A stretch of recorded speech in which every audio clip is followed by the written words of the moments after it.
ಹರಿ ಓಂ.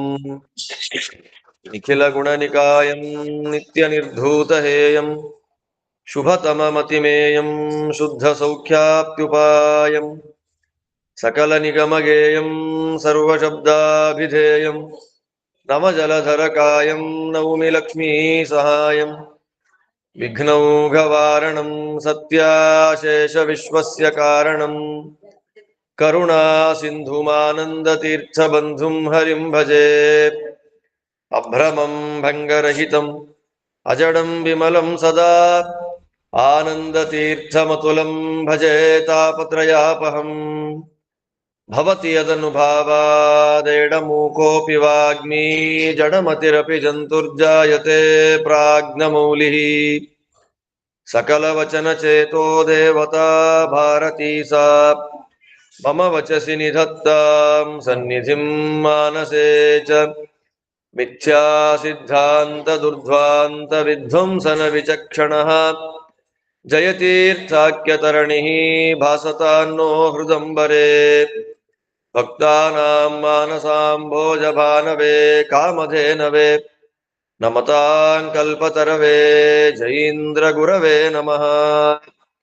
ದುರ್ವಾದಿಧ್ವಾಂತರವಯೇ ವೈಷ್ಣವೇಂದೀವರೇಂದವೇ ಶ್ರೀರಾಘವೇಂದ್ರ ಗುರವೇ ನಮೋತ್ಯಂತ ದಯಾಲವೇ. ಆಪಾದಮೌಳಿ ಪರ್ಯಂತಂ ಗುರುಣಾಮಾಕೃತಿಂ ಸ್ಮರೇತ್ ತೇನ ವಿಘ್ನಾಃ ಪ್ರಣಶ್ಯಂತಿ ಸಿದ್ಧ್ಯಂತಿ ಚ ಮನೋರಥಾಃ. ಹರಿ ಓಂ. 64 ವಿದ್ಯೆಗಳಲ್ಲಿ ಅತ್ಯಂತ ಪ್ರಾವೀಣ್ಯವನ್ನ ತೋರಿಸಿದವರು, ವಿಶೇಷವಾಗಿ 104 ಗ್ರಂಥರತ್ನಗಳನ್ನ ನಿರ್ಮಾಣ ಮಾಡಿದಂತಹ ಮಹಾನುಭಾವರು ಆದ ಶ್ರೀ ವಿಜಯೀಂದ್ರ ತೀರ್ಥರ ಶೈವ ಸರ್ವಸ್ವ ಖಂಡನ ಅನ್ನುವಂತಹ ಒಂದು ಗ್ರಂಥದ ಬಗ್ಗೆ ನಾವು ಅನುಸಂಧಾನವನ್ನ ಮಾಡ್ತಾ ತಿಳ್ಕೊಳ್ಳುವಂತಹ ಪ್ರಯತ್ನವನ್ನ ಮಾಡ್ತಾ ಇದ್ದೇವೆ. ವಿಜಯೀಂದ್ರ ಸ್ವಾಮಿಗಳವರ ಎಲ್ಲ ಗ್ರಂಥಗಳಲ್ಲಿ 103 ಗ್ರಂಥಗಳಲ್ಲಿ ನಾವು ಒಂದು ಸ್ವಲ್ಪವಾದರೂ ಕೂಡ ತಿಳ್ಕೊಳ್ಳಿಕ್ಕೆ ಪ್ರಯತ್ನವನ್ನ ಮಾಡಬಹುದಾದಂತಹ ಒಂದು ಗ್ರಂಥ ಅಂತ ಇದ್ರೆ ಇದು ಶೈವ ಸರ್ವಸ್ವ ಖಂಡನ. ಮಿಕ್ಕ ಎಲ್ಲ ಗ್ರಂಥಗಳನ್ನ ಅರ್ಥ ಮಾಡ್ಕೊಳ್ಳಿಕ್ಕೆ ನ್ಯಾಯಸುಧಾದಿ ಗ್ರಂಥಗಳ ಅಧ್ಯಯನವನ್ನ ಮಾಡಿರ್ಬೇಕಾಗತ್ತೆ. ತರ್ಕ, ವ್ಯಾಕರಣ, ಮೀಮಾಂಸಾ ಇತರ ಶಾಸ್ತ್ರಗಳ ಗ್ರಂಥಗಳನ್ನ ನಾವು ಅಧ್ಯಯನ ಮಾಡಿದ್ರೆ ಮಾತ್ರ ವಿಜಯೀಂದ್ರ ಸ್ವಾಮಿಗಳವರ ಬೇರೆ ಬೇರೆ ಗ್ರಂಥಗಳನ್ನ ನಾವು ಅರ್ಥ ಮಾಡ್ಕೊಳ್ಳಿಕ್ಕಾಗತ್ತೆ. ಇಲ್ಲ ಅಂತಂದ್ರೆ ನಮಗೆ ಅದರಲ್ಲಿ ಪ್ರವೇಶ ಮಾಡಲಿಕ್ಕೆ ಸಾಧ್ಯನೇ ಇಲ್ಲ. ಅಷ್ಟು ಅಗಾಧವಾದಂತಹ ಪಾಂಡಿತ್ಯ ಅವರದ್ದು. ಹರಿಗುರುಗಳ ಅನುಗ್ರಹದಿಂದ ವಿಶೇಷವಾದಂತಹ ಪಾಂಡಿತ್ಯ ಅವರಲ್ಲಿದೆ. ಆದ್ದರಿಂದ ಆ ಪಾಂಡಿತ್ಯವನ್ನು ಅರ್ಥ ಮಾಡ್ಕೊಳ್ಳೋ ಯೋಗ್ಯತೆ ನಮಗಿಲ್ಲ. ಸಾಮಾನ್ಯ ಜನಗಳಿಗೆ ಅದೆಲ್ಲ ಪ್ರವೇಶ ಇಲ್ಲ. ಆದ್ರಿಂದ ಇನ್ನು ಪ್ರವೇಶ ಇರುವಂತಹ ವಿದ್ವಾಂಸರಿಗೂ ಕೂಡ ಅವರು ಉಪಯೋಗ ಮಾಡತಕ್ಕಂತಹ ಕೆಲವು ವಾಕ್ಯ ರಚನೆಗಳು, ಯುಕ್ತಿಗಳು ಅರ್ಥ ಮಾಡ್ಕೊಳ್ಳೋದು ಬಹಳ ಕಷ್ಟ. ಯಾಕೆ ಅಂತಂದ್ರೆ ವ್ಯಾಸರಾಜರ ಸಾಕ್ಷಾತ್ ಶಿಷ್ಯರಾದ್ದರಿಂದ ಅವರ ಭಾಷೆನಲ್ಲೇ ಇವರು ಮಾತಾಡ್ತಾರೆ. ಅದರಿಂದ ವ್ಯಾಸರಾಜರ ಭಾಷೆ ಸೂತ್ರಪ್ರಾಯವಾದಂತಹ ಒಂದು ಭಾಷೆ ಅದು. ಅದಕ್ಕೆ ವ್ಯಾಖ್ಯಾನಗಳು, ಟೀಕಾ ಟಿಪ್ಪಣಿಗಳು ಬೇಕಾಗತ್ತೆ. ಅವ್ರ ಥರಾನೇ ಇವರು ಅಂದ್ರೆ ಸಡನ್ ವ್ಯಾಸರಾಜರಿಗೂ ಇವರಿಗೂ 150 ವರ್ಷ ಗ್ಯಾಪ್ ಏನಿಲ್ಲ. ಸಡನ್ ಆದ್ರಿಂದ ಅವರ ಪ್ರಭಾವ ಇವ್ರ ಮೇಲೆ ತುಂಬಾ ಇದೆ, ಗುರುಗಳ ಪ್ರಭಾವ ಅದು. ಆದ್ದರಿಂದಲೇ ಅವರು ಮಾತಾಡುವಾಗ, ಗ್ರಂಥಗಳಲ್ಲಿ ವ್ಯಾಖ್ಯಾನ ಮಾಡುವಾಗ, ತಿಳಿಸಿಕೊಡುವಾಗ ಯದ್ಯಪ್ಯಾನಂದ ತೀರ್ಥೀಯಂ ಮತಮಗ್ರಾಹ್ಯಮೇವನಃ ಅಂತೆಲ್ಲ ಹೇಳ್ತಾ ಬರುವಾಗ ಗುರುಪಾದೋಕ್ತಿ ಮಹಿಮಾ ಅಂತ ಹೇಳ್ತಾರೆ. ನಂದೇನು ವ್ಯಾಖ್ಯಾನ ಇಲ್ಲ ಇದರಲ್ಲಿ, ನಾನು ಸ್ಪೆಷಲ್ ಆಗಿ ನಾನೇನು ಬರೆದಿಲ್ಲ. ವ್ಯಾಸರಾಜರು ಹೇಳಿದ ಮಾತುಗಳನ್ನೇ ನಾನು ಸ್ವಲ್ಪ ನಿಮಗ್ ಅರ್ಥ ಆಗೋ ತರ ಹೇಳಿದೀನಿ ಅಂತ ಅವ್ರು ಅಂದ್ಬಿಡ್ತಾರೆ. ಅಂದ್ರೆ ನಿಮಗ್ ಅರ್ಥ ಆಗೋ ತರ ಹೇಳಿದೀನಿ, ನಮ್ಗೇನು ಅರ್ಥ ಆಗಲ್ಲ. ಅದಕ್ಕೋಸ್ಕರವೇ ಇವತ್ತಿಗೆ ತರ್ಕತಾಂಡವಕ್ಕೆ ಯುಕ್ತಿರತ್ನಾಕರ ಅಂತ ವಿಜಯೀಂದ್ರ ಸ್ವಾಮಿಗಳ ವ್ಯಾಖ್ಯಾನ ಸಿಗಲ್ಲ ಇವತ್ತು. ಯುಕ್ತಿರತ್ನಾಕರ ತರ್ಕತಾಂಡವನೇ ಅರ್ಥ ಆಗಲ್ಲ, ಆ ತರ್ಕತಾಂಡವಕ್ಕೆ ಯುಕ್ತಿರತ್ನಾಕರ ಅಂತ ವ್ಯಾಖ್ಯಾನ ಮಾಡ್ತಾರೆ. ಆ ಯುಕ್ತಿರತ್ನಾಕರ ವ್ಯಾಖ್ಯಾನ ಏನಿದೆ, ಏನ್ ಕಥೆ ಗೊತ್ತಿಲ್ಲ, ಅದು ನಮಗೆ ಅರ್ಥ ಆಗೋದಿಲ್ಲ ಅಂತ ಸುಧೀಂದ್ರ ತೀರ್ಥರು ಸದ್ಯುಕ್ತಿ ರತ್ನಾಕರ ಅಂತ ಇನ್ನೊಂದು ಗ್ರಂಥ ಬರೀತಾರೆ. ಸದ್ಯುಕ್ತಿ ರತ್ನಾಕರ ಅಂತ, ಅದು ನಮಗೆ ಅರ್ಥ ಆಗಲ್ಲ. ಅದಕ್ಕೆ ರಾಯರೇನ್ ಮಾಡ್ತಾರೆ, ಯುಕ್ತಿ ರತ್ನಾಕರ ಸದ್ಯುಕ್ತಿ ರತ್ನಾಕರದಲ್ಲಿ ಹೇಳಿದ ತರ್ಕತಾಂಡವದ ವಿಶೇಷಾಂಶಗಳನ್ನೆಲ್ಲ ನ್ಯಾಯದೀಪದಲ್ಲಿ ವಿಶೇಷವಾಗಿ ಟಿಪ್ಪಣಿಯನ್ನು ರಚನೆ ಮಾಡಿಕೊಂಡು, ಅಂದ್ರೆ ಒಂದೇ ಒಂದು ತರ್ಕತಾಂಡವ ಅನ್ನೋ ಒಂದು ಗ್ರಂಥಕ್ಕೆ ವಿಜಯೇಂದ್ರರು, ಸುಧೀಂದ್ರರು, ರಾಯರು 3 ಜನಗಳು ವ್ಯಾಖ್ಯಾನ ಮಾಡಿದ್ದಾರೆ. ಅದರಿಂದ ಯಾಕೆ ಹೇಳಿದೆ ಅಂದ್ರೆ ವಿಜಯೇಂದ್ರ ಸ್ವಾಮಿಗಳ ಒಂದು ವಾಕ್ಯ ರಚನೆ ಅಷ್ಟು ಕಷ್ಟ. ಸುಧೀಂದ್ರ ತೀರ್ಥರು ಹೇಳ್ತಾರೆ ಸದ್ಯುಕ್ತಿ ರತ್ನಾಕರ ವ್ಯಾಖ್ಯಾನದಲ್ಲಿ, ಶಿಷ್ಯಶ್ರೀ ವಿಜಯೇಂದ್ರ ಸಂಯಮಿ ಮಣೇಹೇ ಷಡ್ದರ್ಶಿನಿ ದರ್ಶನ ತತ್ಕಾರುಣ್ಯ ಸಮೇಧಿಕಾಖಿಲ ಕುಲೋತ್ಕರ್ಷ ಸುಧೀಂದ್ರೋ ಯತಿ ಅಂತ ಹೇಳ್ಬೇಕಾದ್ರೆ ವಿಜಯೇಂದ್ರ ತೀರ್ಥರ ಶಿಷ್ಯ ಅಂತ ಅವ್ರನ್ನ ಪರಿಚಯ ಮಾಡ್ಕೊಳ್ತಾರೆ. ಕಾರಣ ಸುಧೀಂದ್ರಲ್ಲಿ ಸಾಮಾನ್ಯ ಅಲ್ಲ ವಿದ್ಯೆ. ಭಾಗವತಕ್ಕೆ ವ್ಯಾಖ್ಯಾನ ಮಾಡಬೇಕು ಅಂತಂದ್ರೆ ಅಪಾರವಾದ ಪಾಂಡಿತ್ಯ ಬೇಕು. ತತ್ರಾಪಿ ಭಾಗವತ 2ನೇ ಸ್ಕಂದ ಅದಾದ್ಮೇಲೆ 11ನೇ ಸ್ಕಂದ ತುಂಬಾ ಕಷ್ಟ. 3ನೇ ಸ್ಕಂದದ ಸ್ವಲ್ಪ ಕಥೆ ಆದ್ರೂ ಇದೆ. 2-3 ಸ್ಕಂದಗಳಲ್ಲಿ ಪ್ರಮೇಯಗಳ ಮಯ. ಅದಕ್ಕೆ 11ನೇ ಸ್ಕಂದಕ್ಕೆ ಉಪಾಸನಾ ಅಂತ ಒಂದು ವ್ಯಾಖ್ಯಾನವನ್ನ ನಿರ್ಮಾಣ ಮಾಡಿದ್ದಾರೆ. ಅದರಿಂದ ಅಷ್ಟೆಲ್ಲ ವ್ಯಾಖ್ಯಾನಗಳನ್ನ, ಪಾಠ ಪ್ರವಚನಗಳನ್ನ, ಶುಲ್ಬ ಸೂತ್ರ ಪ್ರದೀಪ ಅಂತೆಲ್ಲ ರಚನೆ ಮಾಡಿದ ಮಹಾನುಭಾವರಿಗೆ ಅಕ್ಷರಗಳ ಜ್ಞಾನವನ್ನ ಕೊಟ್ಟವರು ವಿಜಯೇಂದ್ರ ಸ್ವಾಮಿಗಳು ಅಂತಂದ್ರೆ ಆ ವಿಜಯೇಂದ್ರ ಸ್ವಾಮಿಗಳ ಪಾಂಡಿತ್ಯ ಎಷ್ಟು ದೊಡ್ಡದಾಗಿತ್ತು ಅಂತ ನಾವು ಕಲ್ಪನೆ ಮಾಡ್ಕೊಳ್ಳೋಕ್ಕೂ ಬರಲ್ಲ. ಅದರಿಂದ ಅದರಲ್ಲಿ ಪುರಾಣಗಳನ್ನ ಕೇಳಿ ಅಭ್ಯಾಸ ಇರುತ್ತೆ ನಮಗೆ. ಆದ್ದರಿಂದ ಪುರಾಣಗಳಲ್ಲಿ ಬರುವಂತಹ ವಿರೋಧಗಳನ್ನ ಪರಿಹಾರ ಮಾಡಿಕೊಂಡು ಶುದ್ಧವಾದಂತಹ ಮಾರ್ಗದಲ್ಲಿ ನಡೆಯಬಹುದು. ಸತ್ಸಿದ್ಧಾಂತವನ್ನ ಅನುಸರಣೆ ಮಾಡಿಕೊಂಡು ಜ್ಞಾನ ಪಡೆಯಕ್ಕೆ ಅವಕಾಶ ಆಗತ್ತೆ ಎನ್ನುವ ದೃಷ್ಟಿಯಲ್ಲೇ ನ್ಯಾಯಮೌಕ್ತಿಕ ಮಾಲಾ ಅನ್ನುವ ಗ್ರಂಥವನ್ನ ರಚನೆ ಮಾಡಿ ಅದರಲ್ಲಿ ಸರ್ವ ಸಿದ್ಧಾಂತ ಸಾರಾಸಾರ ವಿವೇಚನ, ಆಮೇಲೆ ತುರಿಯ ಶಿವಖಂಡನ ಇತ್ಯಾದಿಗಳನ್ನೆಲ್ಲವನ್ನ ಮಹಾನುಭಾವರು ಮಾಡ್ತಾರೆ. ಅದಾದ ಮೇಲೆ ಶೈವ ಸರ್ವಸ್ವ ಖಂಡನದಲ್ಲಿ ಶೈವ ಸರ್ವಸ್ವ ಅನ್ನುವಂತಹ ಒಂದು ಗ್ರಂಥದ ಆಮೂಲಾಗ್ರವಾದಂತಹ ನಿರಾಕರಣೆಯನ್ನ ಇಲ್ಲಿ ಮಾಡ್ತಾರೆ. ಆದ್ದರಿಂದ ವಿಜಯೇಂದ್ರ ಸ್ವಾಮಿಗಳದ್ದು ಸ್ತೋತ್ರಗಳು ಕೊಡಿ, ಬೇಕಾದಷ್ಟು ದೇವರ ನಾಮಗಳು ಕೊಡಿ ಅಂತಂದ್ರೆ ಅವ್ರು ಸಿಗಲ್ಲ. ಯಾಕೆಂದ್ರೆ ಇಮಿಡಿಯೇಟ್ ಸಕ್ಸಸರ್ ಆದ್ದರಿಂದ ವ್ಯಾಸರಾಜರಿಗೆ ಸಿದ್ಧಾಂತ ಸ್ಥಾಪನೆ ಮಾಡ್ಬೇಕು. ಸಾಮಾನ್ಯವಾಗಿ ಸಿದ್ಧಾಂತ ಇವತ್ತು ಸ್ಥಾಪನೆ ಮಾಡ್ಬೇಕಾದಿಲ್ಲ, ಉಳಿಸ್ಕೊಂಡು ಹೋದ್ರು ಸಾಕಾಗಿದೆ. ಅದೇ ಹಾಳಾಗಿ ಹೋಗ್ತಾ ಇದೆ ಇವತ್ತು. ಸಿದ್ಧಾಂತ ಸ್ಥಾಪನೆ ಮಾಡಬೇಕು, ವಾಕ್ಯಾರ್ಥಗಳನ್ನ ಮಾಡಬೇಕು, ದುರ್ವಾದಿಗಳನ್ನ ಗೆಲ್ಲಬೇಕು, ನೀನ್ ಕನ್ವರ್ಟ್ ಆಗ್ತೀಯಾ, ಮುದ್ರೆ ಹಾಕ್ಸ್ಕೊಂತೀಯಾ ಅಂತೆಲ್ಲ ಅದೆಲ್ಲ ಏನಿಲ್ಲ ಇವತ್ತು. ಪುಸ್ತಕನೇ ಇರಲ್ಲ ಮನೆಯಲ್ಲಿ, 250 ಫೋಟೋ ಇರುತ್ತೆ ದೇವರುಗಳದ್ದು. ಸರ್ವಮೂಲ ಗ್ರಂಥದ್ದು, ಭಾಗವತದ್ದು, ಮಹಾಭಾರತದ್ದು ಪುಸ್ತಕ ಕೊಡಿ ಅಂತಂದ್ರೆ ಅಲ್ಲಾಡ್ತಾರೆ ಮನೆಯಲ್ಲಿ. ಆ ಕಾಲ ಬಂದು ಹೋಗಿದೆ ಇವತ್ತು. ರಾಘವೇಂದ್ರ ಸ್ವಾಮಿಗಳ ನಂತರದಲ್ಲಿ ಸಿದ್ಧಾಂತವನ್ನ ವಿಶೇಷವಾಗಿ ಸ್ಥಾಪನೆ ಮಾಡಬೇಕಾದಂತಹ ಪರಿಸ್ಥಿತಿ ಎದುರಾಗ್ಲಿಲ್ಲ. ಆದ್ರೆ ವಿಜಯೇಂದ್ರ ಸ್ವಾಮಿಗಳವರ ಕಾಲದಲ್ಲಂತೂ ಅನೇಕ ಆಕ್ಷೇಪಣೆಗಳು, ಅನೇಕ ದೂರುಗಳು, ಪೂರ್ವಪಕ್ಷಗಳೆಲ್ಲ ಇದ್ದದ್ರಿಂದ ಅದೇ ರೀತಿಯಾದ ಗ್ರಂಥ ರಚನೆಯನ್ನ ಅವರು ಮಾಡಿದ್ದಾರೆ ಅಂತ ನಾವು ತಿಳ್ಕೊಳ್ಬೇಕಾಗತ್ತೆ. ಅದರಂತೆ ವೇದವ್ಯಾಸ ದೇವರು ಬರೆದ ಒಂದು ಅದ್ಭುತವಾದ ಒಂದು ಪ್ರಕಾರ ಅದು ಪುರಾಣ. ವೇದವ್ಯಾಸ ದೇವರ ಒಂದು ಉಪಕಾರ ಎಲ್ಲಿದೆ ಅಂತಂದ್ರೆ ವೇದಗಳ ವಿಭಾಗವನ್ನು ಮಾಡ್ತಾರೆ. ವೇದಗಳನ್ನ ವಿಭಾಗ ಮಾಡಿದ್ರು. ಎಲ್ಲ ಒಂದೇ ಇತ್ತು ವೇದ. ಈಗ ಹಸ್ತೋದಕ ಅಂತ ಹಾಕ್ತಾರಲ್ಲ, ಅದ್ರಲ್ಲಿ ಏನಿದೆ ಅಂತ ಗೊತ್ತಿಲ್ಲ. ಸ್ವಲ್ಪ ಜಾಸ್ತಿ ಮುರಿದು ಹಾಕಿದ್ರೆ ಆಂಬುಡ ಗಿಂಬುಡ ಜಾಸ್ತಿ ಬಂದಿರುತ್ತೆ ಅಷ್ಟೇ. ಅದ್ರಲ್ಲಿ ಇಲ್ಲ, ಸುಮ್ಮನೆ ಎಲ್ಲಾ ಮಿಕ್ಸ್ ಮಾಡ್ಬಿಟ್ರು ಅಂದ್ರೆ ಒಂದ್ ಕಾಳು ಕೋಸಂಬರಿ ಇರುತ್ತೆ, ಅನ್ನ ಇರುತ್ತೆ, ಹುಳಿ ಹೋಳು ಮಿಕ್ಸ್ ಆಗಿರುತ್ತೆ, ಪಲ್ಯ ಮಿಕ್ಸ್ ಆಗಿರುತ್ತೆ. ಹಾಗೆ ಒಂದೇ ವೇದ, ಅದನ್ನ ಏಕಾಯನ ಅಂತ ಕರೀತಾರೆ. ಒಂದೇ ವೇದ. ಅದರಲ್ಲಿ ಋಗ್ವೇದ ತೆಕ್ಕೊಡು ಅಂದ್ರೆ ಏನ್ ತೆಕ್ಕೊಡೋದು?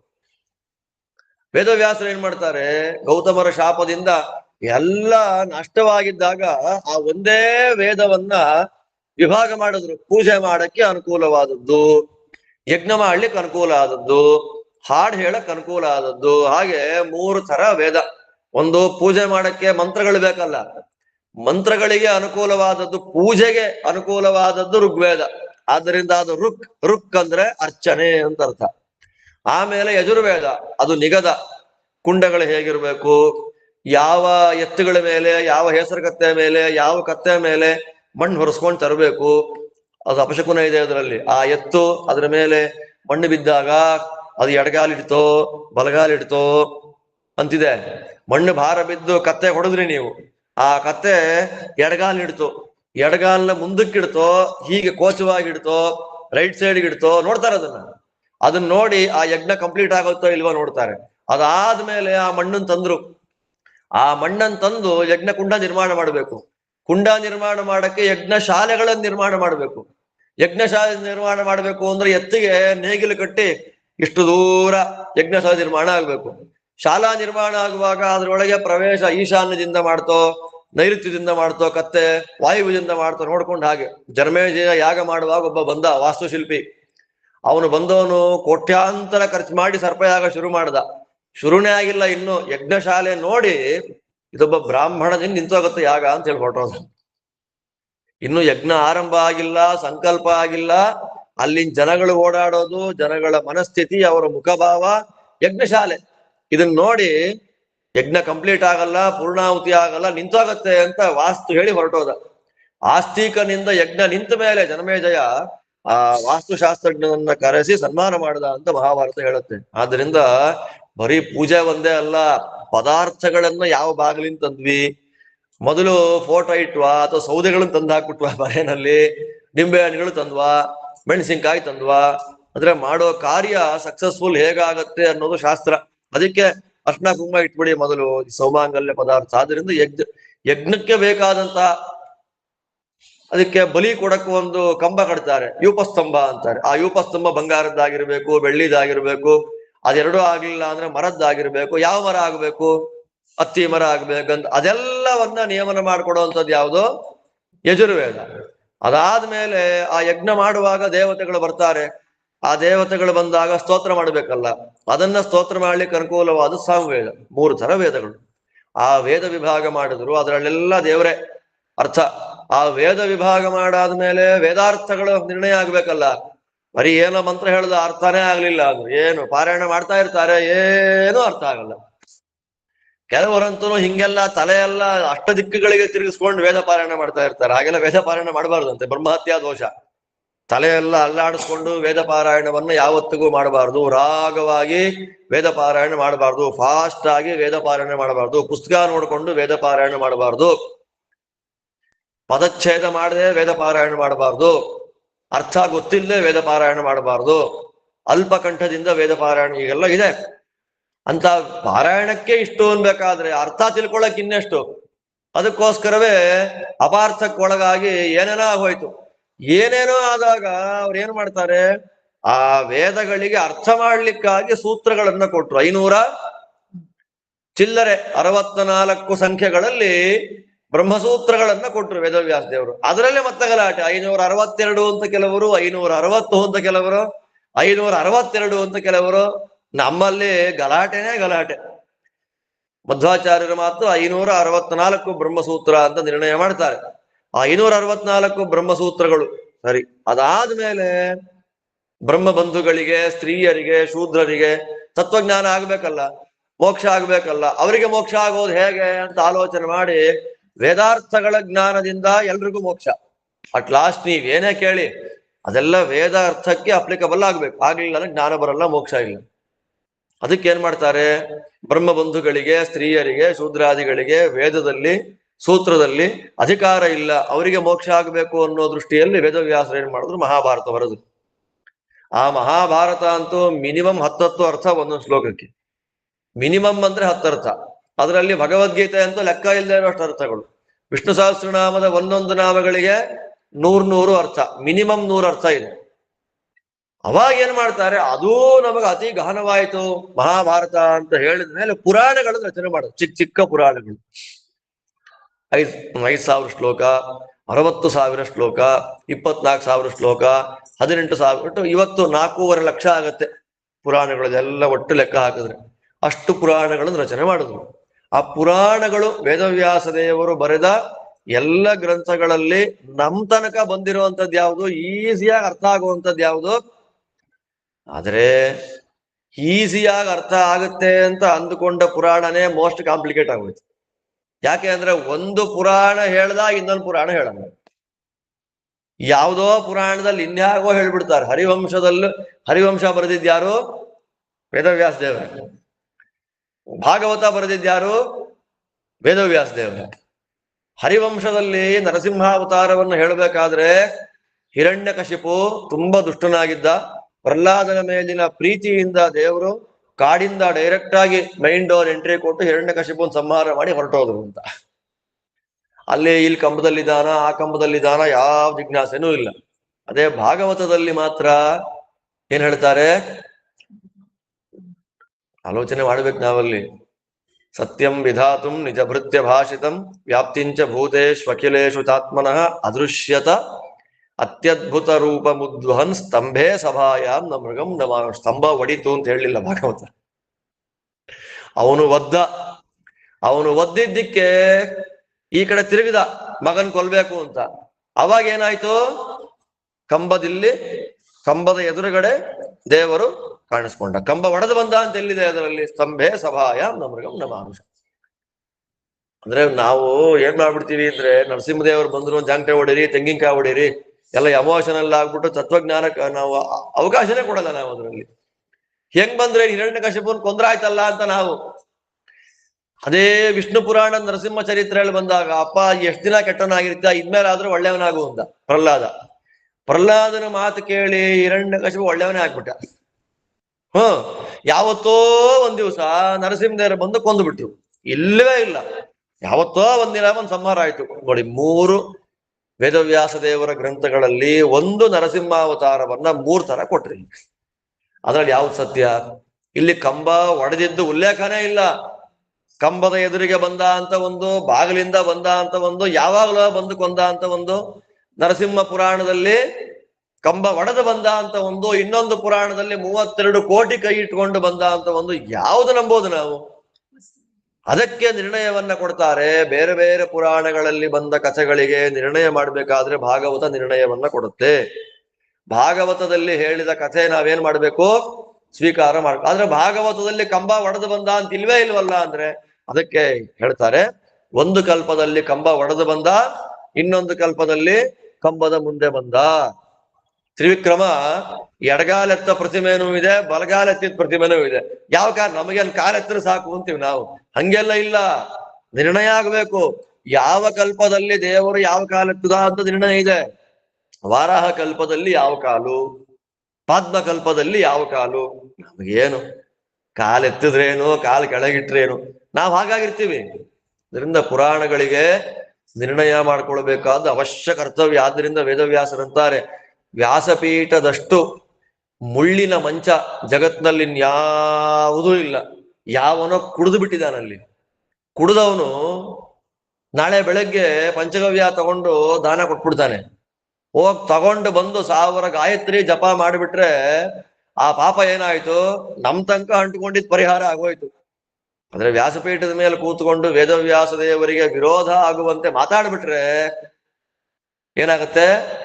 ಜನ್ಮ ಜನ್ಮಗಳಿಗೆ ಸಯಾತಿ ನಿರಯಂ ಘೋರಂ ಅಂತಾರೆ ಆಚಾರ್ಯರು. ಪುರಾಣಕ್ಕೆ ನಾವು ನಿರ್ಣಯವನ್ನ ಕೊಡಬೇಕಾದ್ರೆ, ಆ ಪುರಾಣದಲ್ಲಿ ಆ ಕಥೆ, ಈ ಪುರಾಣದಲ್ಲಿ ಈ ಕಥೆ ನಿರ್ಣಯ ಕೊಡಬೇಕಾದ್ರೆ ಅವನಿಗೆ 81 ರೀತಿಯಲ್ಲಿ ಪುರಾಣಗಳನ್ನ ಓದ್ಲಿಕ್ಕೆ ಗೊತ್ತಿರ್ಬೇಕಂತ. ನಮ್ಗೆ ಯಾರಿಗೂ ಮತ್ತೇನು ಪುರಾಣ ಪ್ರವಚನ ಒಳ್ಳೆ ದುಡ್ಡು ಮಾಡ್ತಾರೆ ಬಿಡ್ರಿ, ನಮಸ್ಕಾರ ಮಾಡ್ತಾರೆ ಜನ ಅಂತ ಮಾತಾಡ್ಬಿಡ್ತಾರೆ. ನಿಜವಾಗಿ ಓದ್ಬೇಕು ಅನ್ನೋ ಆಸೆ ಇಟ್ಕೊಂಡವ್ರಿಗೆ ಪುರಾಣ ಮಾಡೋದ್ ಬೇಡಪ್ಪ ಅಂತ. ಯಾಕೆ ಅಂದ್ರೆ ಪುರಾಣ ಅನ್ನೋದು ತುಂಬಾ ಕಷ್ಟ, ತುಂಬಾ ಓದಿರ್ಬೇಕು ಅದಕ್ಕೆ. ಎಲ್ಲೋ ಅವ್ರಿಗೆ ಹೇಳಿದ್ ಕೇಳಿಸ್ಕೊಂಡು, ಇವ್ರು ಹೇಳಿದ್ ಕೇಳಿಸ್ಕೊಂಡು, ಕನ್ನಡ ಪುಸ್ತಕ ಇದೆ ಅಂತ ನೋಡ್ಕೊಂಡು ಮಾತಾಡ್ಬಿಟ್ರೆ ಸರಿ ಇಲ್ಲ. ತುಂಬಾ ಓದಿರ್ಬೇಕು. ಪುರಾಣ ಅಂತಂದ್ರೆ ಮಧ್ವಾಚಾರ್ಯರು ಮಹಾಭಾರತ ತಾತ್ಪರ್ಯ ನಿರ್ಣಯದಲ್ಲಿ ರಾಮಕಥೆ 9ನೇ ಅಧ್ಯಾಯ, ಆ 9ನೇ ಅಧ್ಯಾಯದ ಕೊನೆಗೆ ಹೇಳ್ಬೇಕಾದ್ರೆ, ನಾನು ರಾಮಕಥೆಯನ್ನು ಹೇಳಿದ್ದೇನೆ, ರಾಮದೇವರ ಚರಿತ್ರೆ ನಿರ್ಣಯ ಮಾಡಿಕೊಟ್ಟಿದ್ದೇನೆ ಅಂತ ಹೇಳುವಾಗ ರಾಮದೇವರ ಕಥೆ ಎಲ್ಲೆಲ್ಲಿ ಬರುತ್ತೆ ಅಂತ ಹೇಳ್ತಾರೆ. ಇತ್ಯಶೇಷ ಪುರಾಣೇಭ್ಯ, 18 ಪುರಾಣದಲ್ಲಿ ರಾಮಕಥೆ ಇದೆ. ಪಂಚರಾತ್ರೇಭ್ಯವಚ, ಪಂಚರಾತ್ರದ ರಾಮಕಥೆ ಇದೆ. ಭಾರತಾಚೈವ, ಮಹಾಭಾರತದಲ್ಲಿ ರಾಮಕಥೆ ಇದೆ. ವೇದೇಭ್ಯ, ವೇದಗಳಲ್ಲಿ ರಾಮಕಥೆ ಇದೆ. ಅಲ್ಲಿ ಬಂದ ಎಲ್ಲಾ ರಾಮಕಥೆಯನ್ನು ತಗೊಂಡು ಒಂದು ಸರ ಮಾಡಿ ಪೋಣಿಸಿ ನಿಮ್ ಮುಂದೆ ಇಟ್ಟಿದ್ದೇನೆ ಅಂತ ಹೇಳುವಾಗ, ಪುರಾಣವನ್ನ ಅರ್ಥ ಮಾಡ್ಕೊಳ್ಬೇಕಾದ್ರೆ 3 ಪುರಾಣಗಳ ಲ್ಯಾಂಗ್ವೇಜ್ ಗೊತ್ತಿರ್ಬೇಕಂತೆ ನಮಗೆ. ಪುರಾಣಗಳಿಗೆ ಅದರದ್ದೇ ಆದ ಒಂದು ಭಾಷೆ ಇದೆ. ವೇದವ್ಯಾಸ ದೇವರು ಸುಮ್ಮನೆ ಹೇಳ್ಕೊಂಡು ಹೋಗಿಲ್ಲ, ಡಿಕೋಡ್ ಮಾಡ್ಬೇಕು ನಾವು ಪುರಾಣವನ್ನ. ಡಿಕೋಡ್ ಮಾಡ್ಲಿಕ್ಕೆ ಅಂತಲೇ 3 ಭಾಷೆ ಕೊಟ್ಟಿದ್ದಾರೆ. ಅದು ಗುಹ್ಯ ಭಾಷೆ, ದರ್ಶನ ಭಾಷೆ, ಸಮಾಧಿ ಭಾಷೆ ಅಂತ 3 ಭಾಷೆ. ಅದರಲ್ಲಿ ಆ 3 ಮತ್ತೆ 3 ಆಗತ್ತೆ. ಒಳಗೆ ಇಳಿತಾ ಇಳಿತಾ ಇಳಿತಾ 3 ಏನಾಗತ್ತೆ? 3 ಆಗತ್ತೆ. 3 ಮೂರ್ಲೆ ಎಷ್ಟು? 9 ಆಯ್ತು. ಆ 9 ಏನಾಯ್ತು? ಮತ್ತೆ 3 ಆಯ್ತು. 9 3 ಎಷ್ಟು? 27 ಆಯ್ತು. ಆ 27 ಮತ್ತೆ 3 ಆಯ್ತು, 81 ಆಯ್ತು. ಒಂದು ಕಥೆ ನಿರ್ಣಯ ಮಾಡ್ಲಿಕ್ಕೆ ವೇದವ್ಯಾಸ ದೇವರು 81 ರೀತಿಯಲ್ಲಿ ಕಥೆ ಹೇಳಿದ್ದಾರೆ ಪುರಾಣದಲ್ಲಿ. ಅದರ ಮಧ್ಯದಲ್ಲಿ ರೀತಿಗಳಿದೆ, 100 ರೀತಿ ಇದೆಯಂತೆ. ನಮಗ್ ಗೊತ್ತಿರೋದು ಇವಾಗ 2 ರೀತಿ. ಒಂದು ಗೌಡಿ ರೀತಿ ಅಂತ ಒಂದಿದೆ, ಇನ್ನೊಂದು ವೈದರ್ಭಿ ರೀತಿ ಅಂತ ಒಂದಿದೆ. 2 ರೀತಿ. ಇನ್ 98 ರೀತಿ ಯಾವುದು? ಪುರಾಣ ಪ್ರವಚನ ಹಾಡು ಹೇಳಕ್ ಗೊತ್ತಿದ್ರೆ, ಜೋಕ್ ಮಾಡಕ್ ಗೊತ್ತಿದ್ರೆ 1 ಗಂಟೆ ಕಾಲ ಕಳೆಯೋದು ತುಂಬಾ ಈಸಿ ಅಲ್ವಾ? ಜನಕ್ಕೆ ಅಜ್ಞಾನ ಬಿತ್ತೋದು ತುಂಬಾ ಈಸಿ, ಜ್ಞಾನ ಕೊಡೋದು ಬಹಳ ಕಷ್ಟ. ಆ ಎಚ್ಚರಿಕೆ ಪ್ರವಚನ ಪಾಠ ಮಾಡುವಂತವ್ರಿಗಿದ್ರೆ ಪಾಪ ಪ್ರಜ್ಞೆ ಅನ್ನೋದಿರುತ್ತೆ. ಯಾವ್ದ್ರು ಕೂತವ್ರ ಅಜ್ಞಾನಿಗಳು, ಏನು ಗೊತ್ತಿಲ್ಲ, ಏನ್ ಹೇಳಿದ್ರು ಕೇಳ್ಕೊಂಡು ಹೋಗ್ತಾರೆ ಅನ್ನೋ ಮಾತು ಮನಸ್ಥಿತಿ ವ್ಯಾಸಪೀಠದಲ್ಲಿ ಕೂತವ್ರಿಗೆ ಬಂದ್ಬಿಟ್ರೆ ಹಾಳು. ಎಚ್ಚರಿಕೆ ಕೊಡ್ತಾರೆ ಆಚಾರ್ಯರು. 100 ರೀತಿ. ತ್ರಿಭಾಷಾ ಯೋನ ಜಾನಾತಿ ರೀತಿನಾಂ ಶತಮೇವಚ. ನಮ್ಮ ಹಣೆ ಬರಕ್ಕೆ 100 ರೀತಿ ಯಾವುದು ಗೊತ್ತೇ ಇಲ್ಲ, 2 ರೀತಿ ಗೊತ್ತಿರೋದು. ಅದಾದ್ಮೇಲೆ 7 ರೀತಿ ವ್ಯತ್ಯಾಸ ಮಾಡಿಬಿಡ್ತಾರೆ. ಯಾರ್ದೋ ಹೆಸರು ಹೇಳ್ಬೇಕಾದವ್ರು ಇನ್ಯಾರ್ದೋ ಹೆಸರು ಹೇಳ್ಬಿಡ್ತಾರೆ. ಮಾಡಿದ್ಯಾರೋ? ಹೆಸರು ಹೇಳೋದು ಯಾರ್ದು? ಯಾವಾಗ್ಲೂ ಆಗಿದ್ದು ಇನ್ಯಾವಾಗ್ಲೂ ಹೇಳಿದ್ದು. ಯಾವುದೋ ಊರಲ್ಲಿ ಆಗಿದ್ದು ಇನ್ಯಾವುದೋ ಊರಲ್ಲಿ ಆಯ್ತು ಅಂತ ಅಂದ್ಬಿಟ್ರು. ಅದನ್ನ ವ್ಯತ್ಯಾಸ ಅಂತ ಕರೀತಾರೆ. ದೇಶ ವ್ಯತ್ಯಾಸ, ಪುರುಷ ವ್ಯತ್ಯಾಸ, ಕಾಲ ವ್ಯತ್ಯಾಸ. 18 ಪುರಾಣ ಇಟ್ಟುಕೊಂಡು ನೋಡ್ಬೇಕು ಎಲ್ಲೆಲ್ಲಿ ಏನ್ ವ್ಯತ್ಯಾಸ ಇದೆ. ವ್ಯತ್ಯಾಸ. ಅದಾದ್ಮೇಲೆ ಪ್ರಾತಿಲೋಮ್ಯ. ಮೊದಲು ಬರ್ಬೇಕಾದ್ರ ಕಥೆನ ಕೊನೆಗೆ ಹೇಳ್ಬಿಟ್ರು. ಕೊನೆಗೆ ಬರಬೇಕಾದ ಕಥೆನ ಮೊದಲೇ. ಭಾಗವತ ಆರಂಭ ಆಗೋದು ಕೊನೆಯಿಂದ ಅಲ್ವಾ? ಪಾಂಡವರೆಲ್ಲ ಭೀಷ್ಮಾಚಾರ್ಯರು ಬಿದ್ದೋದ್ರು, ಅಲ್ಲಿಂದ ಭಾಗವತ ಆರಂಭ. ಹೌದ್ ತಾನೆ? ಪ್ರಾತಿಲೋಮ್ಯ. ಆ ತರ ಕಥೆ ಹೇಳ್ತಾರೆ. ಇನ್ನೊಂದ್ಸಲ ವೇದವ್ಯಾಸ ದೇವ್ರ ಕಥೆ ಹೇಳುವಾಗ ಗೋಮೂತ್ರಿ ಎತ್ತು ಉಚ್ಚೆ ಒಯ್ಯುತ್ತಲ್ಲ, ಓಡಾಡಲ್ಲ, ನಿಂತ್ಕೊಂಡಿರುತ್ತೆ. ಹಂಗೆ ಕಥೆನ ಹಂಗೆ ಒಂದೇ ತರ ಕಥೆ ಹೇಳ್ಬಿಡ್ತಾರೆ. ಅಲ್ಲಿ ಇಲ್ಲಿ ಅಲ್ಲಾಡಲ್ಲ. ಅದಾದ್ಮೇಲೆ ಪ್ರಗಸ. ಪ್ರಗಸ ಅಂದ್ರೆ ದನಗಳನ್ನ ಮೇಯಕ್ಕೆ ಅಂತ ಬಿಟ್ರೆ ಅದು ನಾವು ತಟ್ಟೆಲಿ ಹಾಕೊಂಡ್ ತಿನ್ನಲ್ಲ. ಅದು ಇಲ್ಲೊಂದ್ ಸ್ವಲ್ಪ ತಿನ್ನುತ್ತೆ, ಇಲ್ಲಿಂದ ಅಲ್ಲೆಲ್ಲ ಹೋಗುತ್ತೆ 1 ಕಿಲೋಮೀಟರ್ಗೆ. ಅಲ್ಲೊಂದ್ ಸ್ವಲ್ಪ ಹುಲ್ ತಿಂತು, ಅಲ್ಲಿಂದ ಮತ್ತೆ ಯೂಟರ್ನ್ ತಗೊಂಡು ಇಲ್ಲಿ ತಿಂತು. ಆ ಕಥೆ ಹೇಳ್ತಾರೆ. ಇಲ್ಲಿ ಶುರುವಾದ ಕಥೆಗೂ ಅಲ್ಲಿಗೂ ಲಿಂಕ್ ಏನು? ಅದನ್ನ ಪ್ರಗಸ. ಆ ರೀತಿ ವೇದವ್ಯಾಸರು ಕಥೆ ಹೇಳೋ ಕ್ರಮ ಅದು. ಇಲ್ಲಿ ಸ್ವಲ್ಪ ಗೊತ್ತಾಯ್ತು, ಇಲ್ಲಿಂದ ಅಲ್ಲಿ ಹೊಟ್ಟೋಯ್ತು. ಅದರ ಮಧ್ಯದಲ್ಲಿ ಏನಾಯ್ತು? ಅದಾದ್ಮೇಲೆ ಉಕ್ಷಣ. ಪ್ರೋಕ್ಷಣೆ ಮಾಡ್ತಾರೆ ಕಲಶ. ಪ್ರೋಕ್ಷಣೆ ಮಾಡಿದ್ರು ನೀರು ಬಿದ್ದಂಗೂ ಅಲ್ಲ, ಬಿದ್ದೇ ಇದ್ದಂಗೂ ಅಲ್ಲ.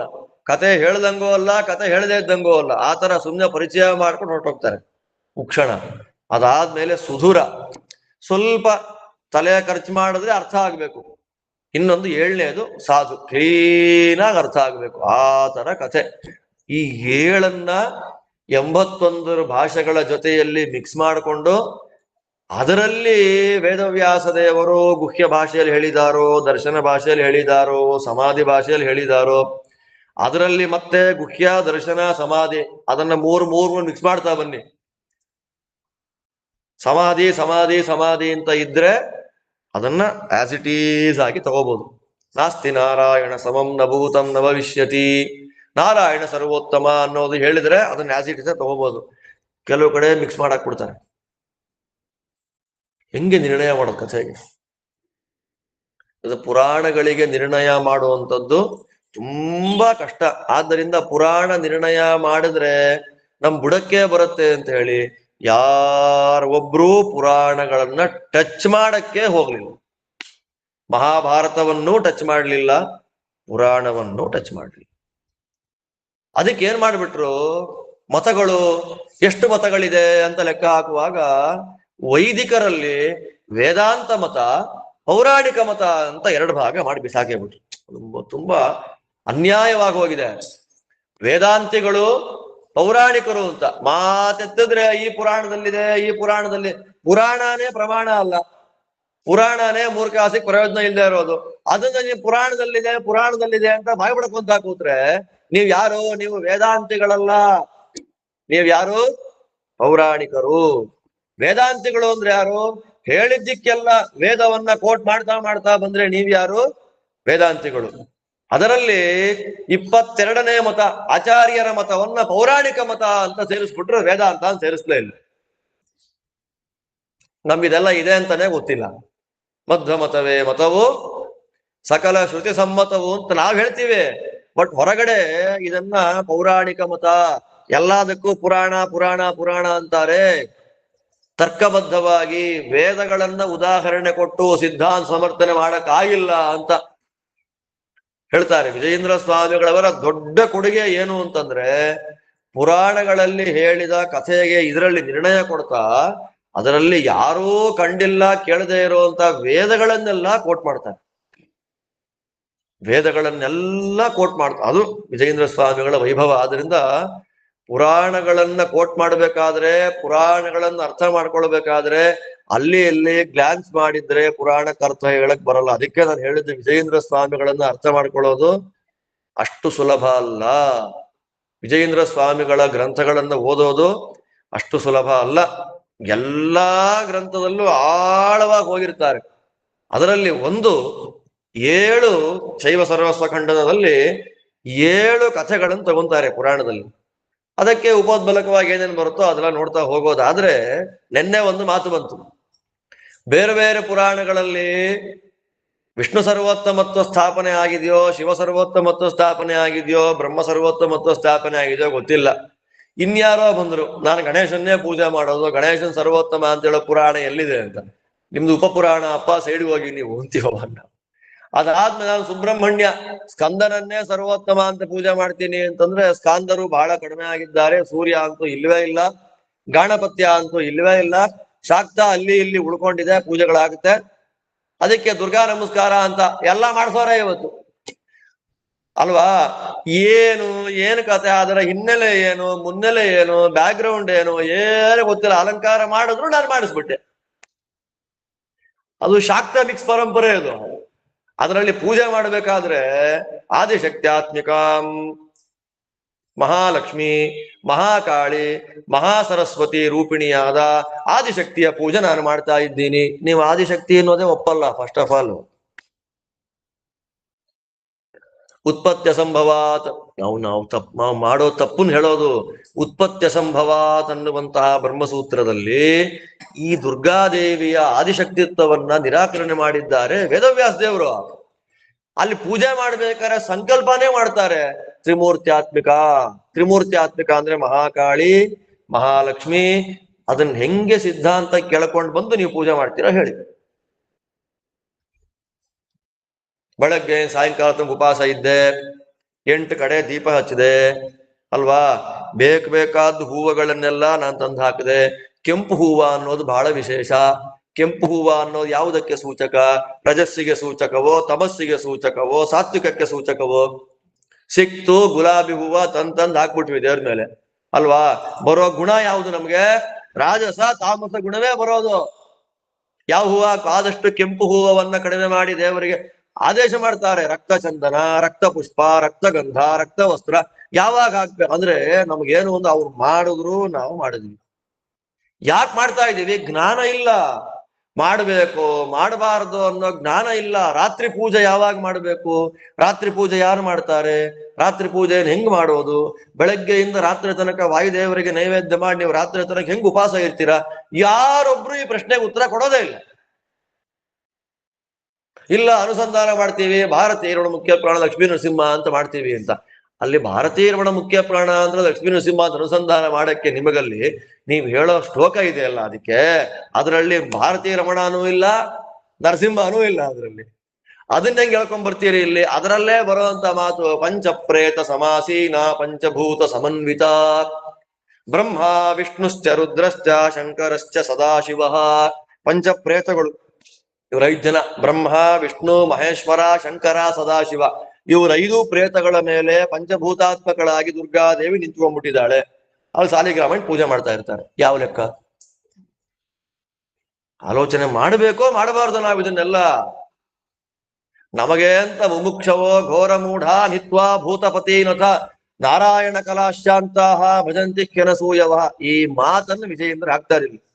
ಮುಮುಕ್ಷವ ಘೋರ ಮೂಢ ಹಿತ್ವಾ, ಮೋಕ್ಷ ಬೇಕು, ತತ್ವಜ್ಞಾನ ಬೇಕು ಅಂತ ಅಂದುಕೊಂಡ ವ್ಯಕ್ತಿಗಳು ಘೋರ ದೇವತೆಗಳನ್ನ, ಮೂಢ ದೇವತೆಗಳನ್ನ ಬಿಟ್ಟು ಪರಮಶಾಂತವಾದ ಸಾತ್ವಿಕ ನಾರಾಯಣ ಕಲೆಯನ್ನ ಪೂಜೆ ಮಾಡ್ತಾರೆ. ಆದ್ದರಿಂದ ಒಬ್ಬ ದೇವತೆಗೆ 2 ಫೇಸ್ ಇದೆ. ಸಾತ್ವಿಕ ಫೇಸ್ ಒಂದಿದೆ, ತಾಮಸ ಫೇಸ್. ಗಣಪತಿ ಬಗ್ಗೆ ಹೇಳಿದೆ. ನಗ್ನ ಗಣಪತಿನೂ ಇದ್ದಾನೆ, ರಕ್ತಾಂಬರ ಗಣಪತಿನೂ ಇದ್ದಾನೆ. ನಮಗೆ ದುರ್ಗಾದೇವಿ ಕಪಾಲಿಯೂ ಇದ್ದಾಳೆ, ಒಳ್ಳೆಯ ತ್ರಿಶೂಲ ಹಿಡ್ಕೊಂಡು ದುರ್ಗಾದೇವಿನೂ ಇದ್ದಾಳೆ. ನೀವ್ ಯಾರನ್ನ ಪೂಜೆ ಮಾಡ್ತೀರಾ ಅನ್ನೋದು ಮುಖ್ಯ ಇಲ್ಲಿ. ಹೌದಾನೆ?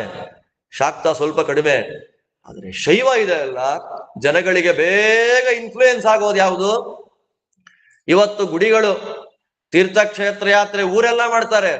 ಹೆಚ್ಚು ದೇವಸ್ಥಾನ ಯಾರ್ದಿರೋದು? ವಿಷ್ಣು ದೇವಸ್ಥಾನವೋ ಶಿವ ದೇವಸ್ಥಾನವೋ ಅಂತಂದ್ರೆ, ಇಲ್ಲ ನಾವಿಬ್ಬರನ್ನು ಪೂಜೆ ಮಾಡ್ತೀವಿ, ಪ್ರಾಬ್ಲಮ್ ಇಲ್ಲ ಅಂತ ನಾವು ಸಮನ್ವಯ ಮಾಡಿದ್ರು ಕೂಡ ಲೋಕದಲ್ಲಿ ಯಾವ್ದು ಕಾಣ್ತಾ ಇದೆ ನಮಗೆ? ಶಿವ ದೇವಾಲಯವೇ ಜಿಜ್ಞಾಸೆ ಬಂದೇ ಬರುತ್ತಲ್ಲ. ಹೆಚ್ಚು ಜನ ಒಪ್ಪಿದ್ದಾರೆ, ಹೆಚ್ಚು ಜನ ಒಪ್ಪಿದ್ದಾರೆ, ಆದ್ದರಿಂದ ಅದೇ ಸರಿ ಇರ್ಬೇಕಲ್ವಾ? ಅಂದ್ರೆ ವರಾಹ ಪುರಾಣದಲ್ಲಿ ದೇವರ ಆದೇಶ ಯಾರಿಗೆ? ಏನ್ ಆದೇಶ? ತ್ವಂಚರುದ್ರ ಮಹಾಬಾಹೋ ಮೋಹಶಾಸ್ತ್ರಾಣಿ ಕಾರಯ ಅತಥ್ಯಾನಿ ವಿತಥ್ಯಾನಿ ದರ್ಶಯಸ್ವ ಮಹಾಭುಜ ಪ್ರಕಾಶಂಕುರು ಚಾತ್ಮಾನಂ ಅಪ್ರಕಾಶಂಚ ಮಾಂಕುರು. ಇದು ಆದೇಶ, ದೇವರ ಆದೇಶ. ಮಹಾಬಾಹೋ, ನನ್ನ ಆದೇಶವನ್ನ ನೀನು ಪರಿಪಾಲನೆ ಮಾಡಬೇಕು. ಏನ್ ಆದೇಶ? ಮೋಹಶಾಸ್ತ್ರಾಣಿ ಕಾರಯ, ಮೋಹಶಾಸ್ತ್ರಗಳನ್ನ ನೀನು ಬರೀಬೇಕು. ನಿನ್ನ ಶಿಷ್ಯರ ಕೈಯಲ್ಲಿ ಮೋಹಶಾಸ್ತ್ರ ಬರೆಸ್ಬೇಕು. ನಿಮ್ ಪ್ರಶ್ನೆ ಉತ್ತರ, ಒಂದೇ ಮನೆಯಲ್ಲಿ 4 ಮತಗಳು ಹೇಗೆ ಬಂತು? ಒಂದೇ ಮನೆ, ಶೈವ, ಶಾಕ್ತ, ಸ್ಕಾಂದ, ಗಾಣಪತ್ಯ, ಒಂದೇ ಮನೆ. ಇವರು 4 ಜನ ಒಂದೇ ಮನೆಯಲ್ಲಿ ವಾಸ ಮಾಡ್ತಾರೆ, ಆದ್ರೆ 4 ಜನವೂ ಸರ್ವೋತ್ತಮರು ಅಂತ ಮತ ಪ್ರತಿಪಾದನೆ ಮಾಡೇ ಬಿಟ್ಟಿದ್ದಾರೆ. ಗಣಪತಿ ಭಕ್ತರಿಗೆ ಗಣೇಶ ಸರ್ವೋತ್ತಮ, ಸುಬ್ರಹ್ಮಣ್ಯನ ಭಕ್ತರಿಗೆ ಸುಬ್ರಹ್ಮಣ್ಯ ಸರ್ವೋತ್ತಮ, ಪಾರ್ವತಿಯ ಭಕ್ತರಿಗೆ ಪಾರ್ವತಿ ಸರ್ವೋತ್ತಮಳು, ಶಿವನ ಭಕ್ತರಿಗೆ ಶಿವ ಸರ್ವೋತ್ತಮ. ಇಷ್ಟು ಜನ ಇರೋದಲ್ಲಿ ಒಂದೇ ಮನೆಯಲ್ಲಿ, ಒಂದೇ ಲೋಕದಲ್ಲಿ. ಇದು ಹೇಗೆ ಸಾಧ್ಯ? ದೇವರ ಆದೇಶ. ನೀವು ಹೊರಗಡೆ ಹಾಗಿರ್ಬೇಕು, ಮನೆಯಲ್ಲಿ ಬೇರೆ ತರ ಇರಬೇಕು. ಅದಕ್ಕೋಸ್ಕರವೇ ದೇವತೆಗಳನ್ನ ಸ್ತೋತ್ರ ಮಾಡಬೇಕಾದ್ರೆ, ದೇವತೆಗಳ ನಮಸ್ಕಾರ ಮಾಡಬೇಕಾದ್ರೆ ಜಾಗೃತಿಯಾಗಿ ನಮಸ್ಕಾರ ಮಾಡಬೇಕು. ಯಾವ ಕ್ಷೇತ್ರಕ್ಕೆ ಹೋದ್ವಿ, ಯಾವ ರೀತಿ ಪೂಜೆ ಆಗ್ತಾ ಇದೆ, ಅಲ್ಲಿ ಪ್ರತಿಷ್ಠಾ ಆಗಮ ಯಾವುದು, ಅದನ್ನ ನೋಡ್ಕೊಂಡು ನಮಸ್ಕಾರ ಮಾಡಿದ್ರೆ ಪುಣ್ಯ. 100 ಜನ ಹೋಗ್ತಾ ಇದ್ದಾರೆ, ಹೋದ್ರೆ ಒಳ್ಳೇದಾಗೋಗುತ್ತೆ ಅಂತ ಹೋಗ್ತೀವಿ ಎಂದು ಜಾಗ ಎಲ್ಲ ಒಳ್ಳೇದಾಗ್ಬೇಕು ಅಂತಿಲ್ಲ. ಒಂದ್ ಸಾಲಗ್ರಾಮನೇ, ಶಾಲಿಗ್ರಾಮ ದಾನ ಕೊಟ್ಟಾಗ ಬಿಳಿ ಶಾಲಿಗ್ರಾಮ ಯಾರಿಗೆ, ಕೆಂಪು ಶಾಲಿಗ್ರಾಮ ಯಾರಿಗೆ, ನೀಲಿ ಶಾಲಿಗ್ರಾಮ ಯಾರಿಗೆ, ಕಪ್ಪು ಶಾಲಿಗ್ರಾಮ ಯಾರು ಒಳ್ಳೇದಾಗುತ್ತೆ ಅಂತ ಶಾಲಿಗ್ರಾಮದಲ್ಲಿ ನಿಯಮ ಹಾಕೊಟ್ಟಿದ್ದಾರೆ. ನೀಲಿ ಶಾಲಿಗ್ರಾಮ ಸ್ವಲ್ಪ ಜಾಗೃತಿಯಾಗಿ ಪೂಜೆ ಮಾಡ್ಬೇಕು, ಕೆಂಪು ಶಾಲಿಗ್ರಾಮ ಇಂದ ಯುದ್ಧಾನೆ ಅಲ್ವಾ. ಕ್ಷತ್ರಿಯರಿಗೆ ಯಾವುದು, ವೈಶ್ಯರಿಗೆ ಯಾವುದು, ತ್ರೈವರ್ಣಿಕರು ಶಾಲಿಗ್ರಾಮ ಪೂಜೆಗೆ ಅರ್ಹರು. ಅದರಲ್ಲಿ 3 ವರ್ಣದವರಿಗೆ ಯಾವ ಯಾವ ಶಾಲಿಗ್ರಾಮ ಬರಬೇಕು ಅಂತ ನಿಯಮ ಇದೆ. 3 ವರ್ಣದವರಿಗೆ ಸಾಮಾನ್ಯವಾದ ಬಣ್ಣ ಕಪ್ಪು ಬಣ್ಣ. ಕೃಷ್ಣವರ್ಣಂ ವಿಶೇಷತಃ ಬ್ರಾಹ್ಮಣ ಕ್ಷತ್ರಿಯ ವೈಶ್ಯವ ಈ 3 ವರ್ಣದವರು ಕಪ್ಪು ಬಣ್ಣದ ಶಾಲಿಗ್ರಾಮವನ್ನು ವಿಶೇಷವಾಗಿ ಪೂಜೆ ಮಾಡಬೇಕು. ಕೆಂಪು ಯಾರಿಗೆ? ಕ್ಷತ್ರಿಯರಿಗೆ. ನೀಲಿ ಬಣ್ಣ ಯಾರಿಗೆ? ವೈಶ್ಯರಿಗೆ. ಸಂಪತ್ತು ಬರುತ್ತೆ. ಕಪ್ಪು ಬಣ್ಣ ಯಾರಿಗೆ? ಬಿಳಿ ಬಣ್ಣ ಯಾರಿಗೆ? ಬ್ರಾಹ್ಮಣ ವರ್ಗಕ್ಕೆ. ಎಲ್ಲ ನಿಯಮಗಳಿದೆ. ದೇವರೇ ಶಾಲಿಗ್ರಾಮ, ಅದನ್ನ ನೋಡ್ಕೊಂಡ್ ಮಾಡ್ರಯ್ಯ ಅಂತ ಇರ್ಬೇಕ. ಇತರ ದೇವತೆಗಳ ಪೂಜೆ ಮಾಡ್ಬೇಕಾದ್ರೆ ಎಷ್ಟು ಜಾಗೃತಿ ಆಗಿರ್ಬೇಕು, ಎಷ್ಟು ಕಷ್ಟ ಇದೆ. ಆದ್ದರಿಂದ ಶೈವ ಮೋಸ್ಟ್ ಇನ್ಫ್ಲೂಯೆನ್ಸ್, ಶಿವನ ಆದೇಶ. ಪಾಶುಪತಾಗಮವನ್ನ ಅವರೇ ಬರೆದ್ರು. ಅದಾದ್ಮೇಲೆ ಪಾರ್ವತಿ ಕೈಯಲ್ಲಿ ಶಾಕ್ತಾಗಮ, ಸ್ಕಂದನ ಕೈಯಲ್ಲಿ ಸ್ಕಾಂದಾಗಮ, ಗಣಪತಿ ಕೈಯಲ್ಲಿ ಗಾಣಪತ್ಯ, ಸೂರ್ಯನ ಕೈಯಲ್ಲಿ ಸೌರ. ಇಷ್ಟೆಲ್ಲ ಮಾಡಿಸಿದ ಮೇಲೆ ತಾಮಸಾರಾಧನೆಗಳು, ಕೌಲ ತಂತ್ರ, ಮಾಹೇಶ್ವರ ತಂತ್ರ, ಎಷ್ಟು ತಂತ್ರ ನಿರ್ಮಾಣ ಮಾಡ್ಬಿಟ್ರು ಅವರು. ಪಾರ್ವತಿ ಪರಮೇಶ್ವರರಿಬ್ಬರು ಆಗಮ ಅಂದ್ರೆ ಅದೇ ಆಗತ ಶಿವವಕ್ರೇಭ್ಯ ಗತಂಚ ಗಿರಿಜಾನನೆ ಮತಂ ಶ್ರೀ ವಾಸುದೇವಸ್ಯ ತಸ್ಮಾತ್ ಆಗಮ ಉಚ್ಯತೆ ಅಂತ. ಆಗಮ ಅಂತಂದ್ರೆ ರುದ್ರದೇವರ ಬಾಯಿಂದ ಬಂದು ಪಾರ್ವತೀ ದೇವಿಯ ಕಿವಿಯ ಒಳಗೆ ಹೋಗಿದ್ದೆ ಆಗಮ. ಅವರೇ ಅಂತಾರೆ, ಮಾಟ ಮಂತ್ರ ಅಂತ ನಾವು ಅಂತೀವಲ್ಲ, 8 ತರ ಇದೆ ಅದು. ವಶೀಕರಣ, ವಿದ್ವೇಷಣ, ಉಚ್ಚಾಟನ, ಮಾರಣ ಅಂತ ಬೇಕಾದಷ್ಟಿದೆ. ಇದನ್ನೆಲ್ಲ ಲೋಕಕ್ಕೆ ಪಾಠ ಮಾಡಿದ್ ಯಾರು? ಶಿವನೇ. ಅವ್ರಂತಾರೆ, ನಾನು ಹೇಳಿದ್ದು ದುಷ್ಟರಿಂದ ನಿಮ್ಮನ್ನು ರಕ್ಷಣೆ ಮಾಡ್ಕೊಳ್ಳಿ ಅಂತ ಮಾಡಿದ್ದು. ಅಣ್ತಂಬಂದ್ರೆ ಮಧ್ಯದಲ್ಲೇ ಕಿತ್ತಾಡ್ಕೊಂಡು ಮಾಟ ಮಂತ್ರ ಮಾಡ್ಕೊಂಡು ಹಾಳಾಗೋಗ್ಲಿ ಅಂತ ನಾನು ಮಾಡಿದ್ದಲ್ಲ. ಪಾರ್ವತಿ ಮುಂದೆ ಹೇಳ್ತಾರ ಅವರು, ನಾನಿದನ್ನ ಈ ವಾಮಾಚಾರವನ್ನ ಮಾಟ ಮಂತ್ರಗಳನ್ನ ನಾನು ಯಾಕೆ ಲೋಕಕ್ಕೆ ಉಪದೇಶ ಮಾಡಿದೆ ಅಂದ್ರೆ, ದುಷ್ಟರ ನಾಶ ಆಗಲಿ ಅಂತ. ಬಟ್ ಜನಗಳು ಏನ್ ಮಾಡ್ತಾರೆ, ಅವರವರ ಮನೆಯವರನ್ನೇ ಹಾಳು ಮಾಡ್ಕೊಳಕ್ ಪ್ರಯೋಗ ಮಾಡ್ತಿದ್ದಾರೆ. ಪಾರ್ವತಿ ಅನ್ಯಾಯ ಇದು ಅಂತ ಅವರೇ ಅನ್ಬಿಡ್ತಾರೆ. ಅಂದ್ರೆ ಅವರು ಮಾಡಿದ್ದನ್ನ ವಾಪಸ್ ಎಲ್ಕೊಳಕ್ ಆಗ್ತಾ ಇಲ್ಲ ಅವ್ರ ಕೈಲಿ ಇವತ್ತು. ಶೈವಾಗಮ ಅತ್ಯಂತ ಪ್ರಧಾನವಾದದ್ದು. ಆದ್ದರಿಂದ ಅಲ್ಲಿ ಬಂದ ಕಥೆಗಳಿಗೆ ನಾವು ನಿರ್ಣಯವನ್ನ ಕೊಟ್ರೆ ಮಿಕ್ಕಿದ್ದೆಲ್ಲ ಈಸಿ ಆಗತ್ತೆ. ಇದರಲ್ಲಿ ಶುದ್ಧವಾದ ವೇದಾಂತ ವಾಕ್ಯಾರ್ಥ ಏನಿಲ್ಲ. ನಾವು ನೀವು ನಿತ್ಯ ಓಡಾಡಿ ದೇವಸ್ಥಾನಕ್ಕೆ ಹೋಗೋ ಕ್ಷೇತ್ರಗಳಿದ್ದೇ ಇಲ್ಲ. ಇದೇ ವಿಷಯ, ಈ ವಿಷಯದಲ್ಲೇ ನಮಗೆ ಅಜ್ಞಾನ ಬಂತು ಅಂದ್ರೆ, ನಾವು ಮಾಡೋ ಆಚರಣೆ ಒಳಗೆ ಅಜ್ಞಾನ ಇದೆ ಅಂದ್ರೆ ಮಾಡಿದ್ದನ್ನ ದೇವ್ರು ಹೆಂಗ್ ತಗೊಳ್ತಾನೆ, ಹೆಂಗ್ ಪ್ರೀತಿ ಆಗತ್ತೆ. ಅದಕ್ಕೆ ಆದಷ್ಟು ದೇವರಿಗೆ ಸಾತ್ವಿಕತನವಾದ ಬಿಳಿ ಹೂವು, ಹಳದಿ ಹೂವು, ಹೆಚ್ಚು ರಕ್ತ ಪುಷ್ಪಗಳನ್ನು ಅರ್ಚನೆ ಮಾಡಿದ್ರೆ ಆ ರೀತಿಯಾದಂತಹ ಒಂದು ಭಾವ ಮನಸ್ಸಲ್ಲಿ ಬರುತ್ತೆ ಅಂತ ಹೇಳ್ತಾರೆ. ಅದರಲ್ಲಿ ಒಂದು ಪ್ರಧಾನವಾದಂತಹ ಕಥೆ ನರಸಿಂಹದೇವರು. ನರಸಿಂಹ ಹಿರಣ್ಯಕಶಿಪು ಬ್ರಹ್ಮದೇವರನ್ನ ವರ ಕೇಳಿದ. ಚತುರ್ಮುಖ ಬ್ರಹ್ಮದೇವರನ್ನ ವರ ಕೇಳಿದ ಮೇಲೆ ಬ್ರಹ್ಮದೇವರು ಏನು ವರ ಕೊಟ್ರು ಅವನಿಗೆ? ನನ್ನ ಸೃಷ್ಟಿಯಲ್ಲಿ ಬಂದ ಯಾವುದರಿಂದಲೂ ನಿನಗೆ ಮರಣ ಇಲ್ಲ ಅಂತ ವರ ಕೊಟ್ಟುಬಿಟ್ರು. ನನ್ನ ಸೃಷ್ಟಿಯಲ್ಲಿ ನಿನಗೆ ಮರಣವೇ ಇಲ್ಲ ಅಂತ ವರ ಕೊಟ್ರು. ಮರಣವೇ ಇಲ್ಲ ಅಂತ ವರ ಕೊಟ್ಟ ಆದ್ಮೇಲೆ, ಇದು ಭಾಗವತಾದಿ ಗ್ರಂಥಗಳಲ್ಲಿ ಬಂದ ಕಥೆ. ಇನ್ನೊಂದು ಪುರಾಣದಲ್ಲಿ ಅವನು ಮಹಾಶಿವಭಕ್ತ. ಯಾರು? ಅಲ್ಲೇ ಪರಸ್ಪರ ವಿರೋಧ ಅಲ್ಲೇ ಬರೋದು. ಈಗ ನನ್ನ ಸೃಷ್ಟಿಯಲ್ಲಿ ಬಂದ ಯಾವುದರಿಂದಲೂ ನಿನಗೆ ಮರಣ ಬರಬಾರದು ಅಂತ ಕೇಳಿದ್ಯಾರನ್ನ? ಬ್ರಹ್ಮದೇವರನ್ನ. ವಿಶೇಷವಾಗಿ ಪೂಜೆ ಮಾಡಿದ್ಯಾರನ್ನ? ದ್ವೇಷ ಮಾಡಿದ್ಯಾರನ್ನ? ನಾರಾಯಣ. ಅವನಿಗೆ ಗೊತ್ತಿದೆ ಹಿರಣ್ಯಕಶಿಪು ಜ್ಞಾನಿ. ಜ್ಞಾನಿ ಅಂದ್ರೆ ಓದ್ದವನು ಅಂತ. ಅವನಿಗೆ ಅವನ ವಂಶಾಚಾರ ಗೊತ್ತಿಲ್ವಾ? ಇವರಪ್ಪ ಯಾರು, ಅವರಪ್ಪ ಯಾರು? ಕಶ್ಯಪನ್ ತಂದೆ ಮರೀಚಿ ತಂದೆ ಬ್ರಹ್ಮ, ಬ್ರಹ್ಮನ ತಂದೆ ಸ್ಪಷ್ಟ ಗೊತ್ತಿದೆ. ಇವರೆಲ್ಲ ಹುಟ್ಟ ಮೊದಲು ಬ್ರಹ್ಮದೇವರ ಕಣ್ಣಿಂದ ಬಂದವು ನಾನು ಉಪಾಸ್ಯ ಮೂರ್ತಿಯಾದ ಶಿವ ಅಂತ ಅದು ಗೊತ್ತಿದೆ ಅವನಿಗೆ. ಅಷ್ಟಿದ್ರೂ ಮಾಡ್ದ. ಇನ್ನೊಂದ್ ಕಡೆ ಹೇಳ್ತಾರೆ ನಾನೇ ದೇವರು ಅಂತ ಹೇಳ್ಕೊಂತಾನೆ ಅಲ್ವಾ? ನರಸಿಂಹದೇವರು ಪ್ರಹ್ಲಾದರಾಜರ ಭಕ್ತಿಗೆ ಕಂಬದಿಂದನೋ ಎಲ್ಲಿಂದನೋ ಬಂದ್ರು. ಒಟ್ಟಿನಲ್ಲಿ ಬಂದು ಹಿರಣ್ಯಕನನ್ನ ತೊಡೆ ಮೇಲೆ ಹಾಕೊಂಡು ಏನ್ ಮಾಡ್ತಾರೆ? ಸಂಹಾರ ಮಾಡಿಬಿಟ್ರು.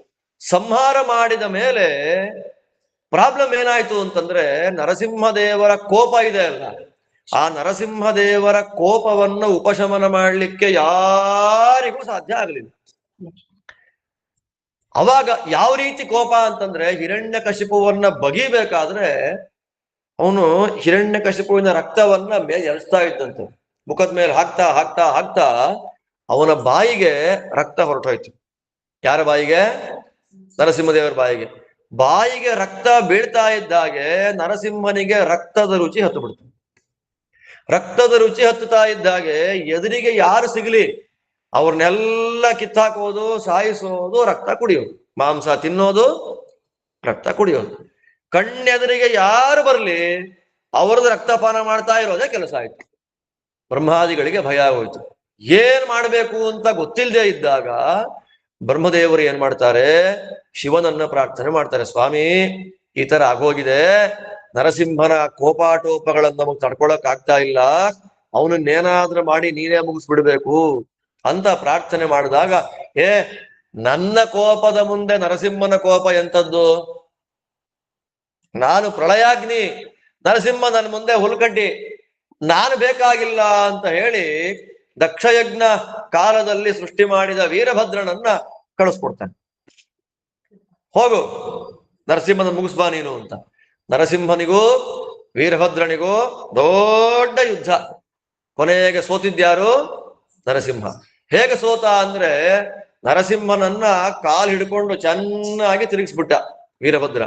ತಿರುಗಿಸಿ ತಲೆ ಕೆಳಗೆ ಕಾಲ್ ಮೇಲೆ ಮಾಡಿದಾಗ ಕುಡಿದ ರಕ್ತ ಎಲ್ಲ ನರಸಿಂಹ ವಾಂತಿ ಮಾಡಿಕೊಂಡ ಮೇಲೆ ನರಸಿಂಹನಿಗಿದ್ದ ರಕ್ತದ ರುಚಿ ಕಡಿಮೆ ಆಯ್ತು. ರಕ್ತ ಕುಡಿಬೇಕು ಅನ್ನೋ ಆಸೆ ಹೋಯ್ತು, ತಾಮಸ ಬುದ್ಧಿ ಹೋಯ್ತು, ಸಾತ್ವಿಕ ಬುದ್ಧಿ ಜಾಗೃತವಾಯಿತು. ವೀರಭದ್ರನಿಗೆ ನಮಸ್ಕಾರ ಮಾಡಿದ.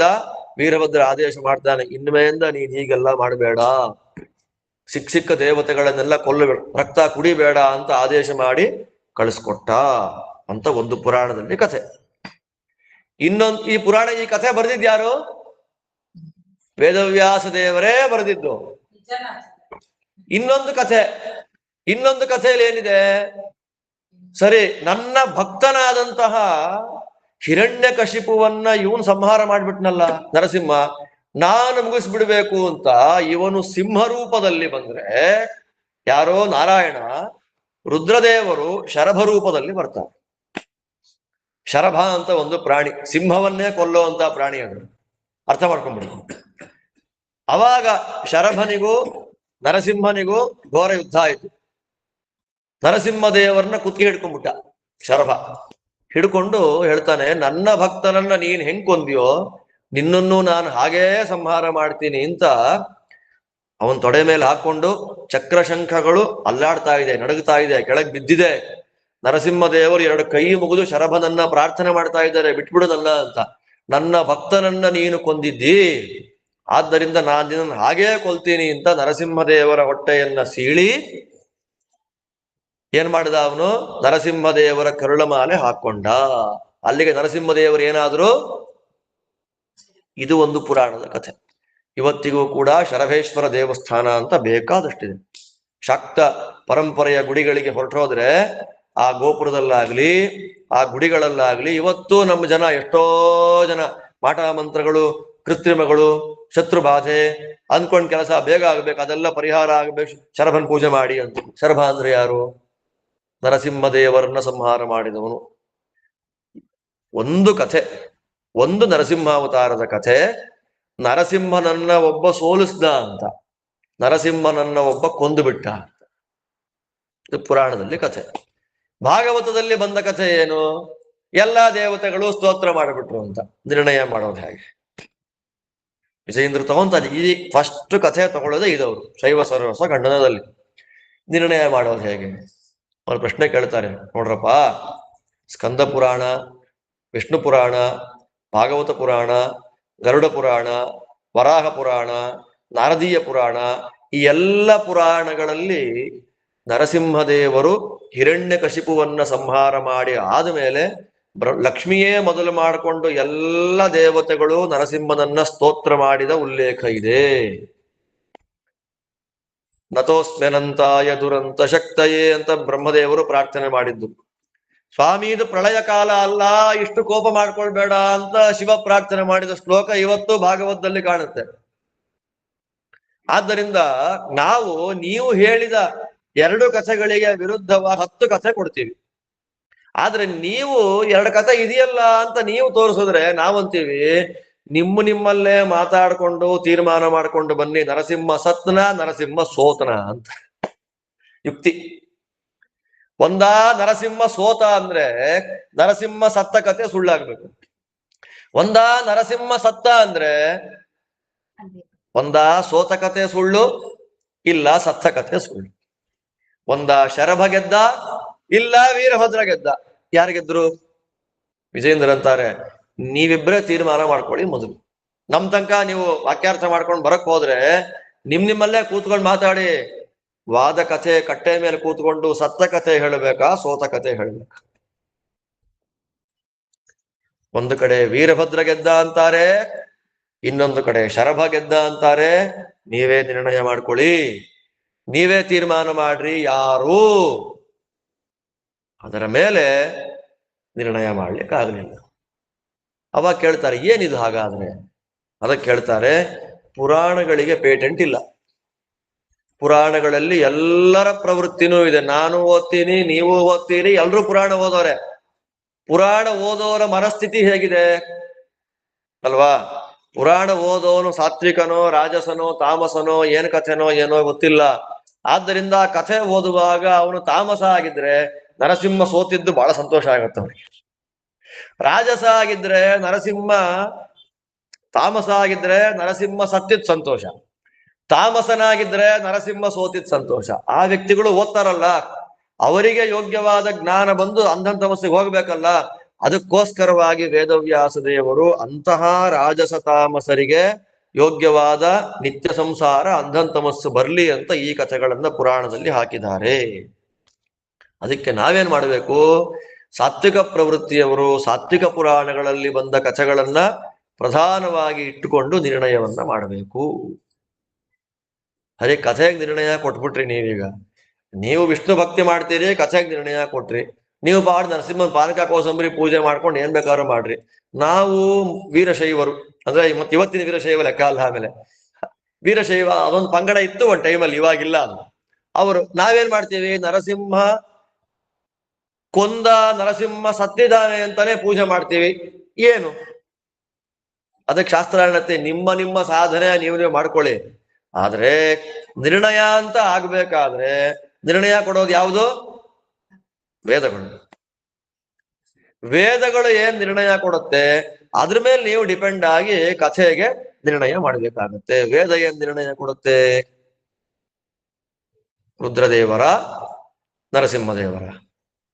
ಸ್ತುಹಿ ಶ್ರುತಂ ಗರ್ತ ಸದಂ ಯುವಾನಂ ಮೃಗನ್ನ ಭೀಮಂ ಉಪಹತ್ನ ಮುಗ್ರಂ ಮೃಡಾ ಚರಿತ್ರೇ ರುದ್ರಸ್ತವಾನು ಅನ್ಯಂತೆ ಅಸ್ಮನ್ನಿವ ಪಂತು ಸೇನಾ ಅಂತ ಯಜುರ್ವೇದ ಋಗ್ವೇದ ಎರಡೂ ವೇದಗಳಲ್ಲಿ ವೇದಗಳು ನಿರ್ಣಯ ಕೊಡೋದು. ನಿಮಗೆ ಪುರಾಣ ಬರೆದವ್ರು ಯಾರು?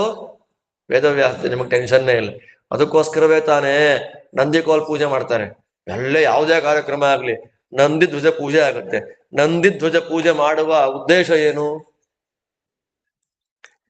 ಸಭೆ ಆಗ್ತಾ ಇತ್ತು. ಸಭೆ ಆದಾಗ ವೇದವ್ಯಾಸ ದೇವರು ನಾಸ್ತಿ ನಾರಾಯಣ ಸಮಂ ವೇದಶಾಸ್ತ್ರಾತ್ ಪರಂ ನಾಸ್ತಿ ನದೈವಂ ಕೇಶವಾತ್ ಪರಂ ಅಂತ ಎರಡೂ ಭುಜಗಳನ್ನ ಮೇಲೆ ಎತ್ತಿ ಹೇಳಿದ್ದಕ್ಕೆ ನಂದೀಗ ಅದನ್ನ ಕೇಳಿಸ್ಕೊಳ್ಲಿಕ್ಕಾಗಿದೆ. ಬಂದು ಕೊಂಬಿಂದ ಚುಚ್ಚಿ ವೇದವ್ಯಾಸರ ಎರಡೂ ಕೈಯನ್ನ ಕತ್ತರಿಸಿ ಹಾಕ್ಬಿಟ್ಟ. ಆ ಕತ್ತರಿಸಿ ಹಾಕಿದ್ದಕ್ಕೆ ಸೂಚಕವಾಗಿ ನಂದಿಸುದ ಪೂಜೆ ಆರಂಭ ಆಗುವಂಥದ್ದು.